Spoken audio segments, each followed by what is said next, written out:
আমি অফিসে প্রেগনেন্ট হয়ে গেছি। কি বললা?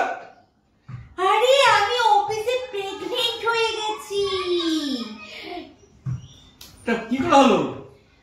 আরে কি করে হবে, কতদিন থেকে আমি ভাবছিলাম, আমার এটা একটা স্বপ্ন ছিল, কতদিন থেকে ট্রাই করছিলাম। হ্যাঁ, আজকে সেটা সফল হয়ে গেল। কে দিল এটা, করে দিল? কেন, অফিসের বস। অফিসে বাস করতে করে দিলে, তুমি করতে করে দিলে?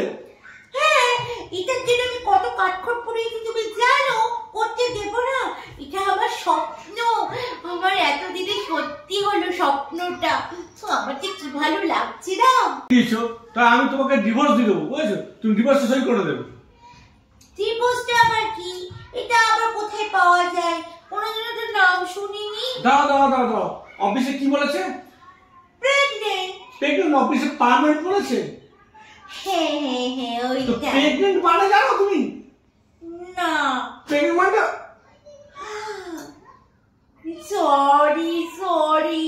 তোমার এই প্রেগনেন্টের চক্করে গিয়ে আমার ক্যাথাটা আঙুল লেগে গেছিল। এখন যা ভুলভাল বলছো তুমি, বলছো একটা আর করছো একটা, পুরো আমার তো জীবনটাই বরবাদ হয়ে গেছিল এখন।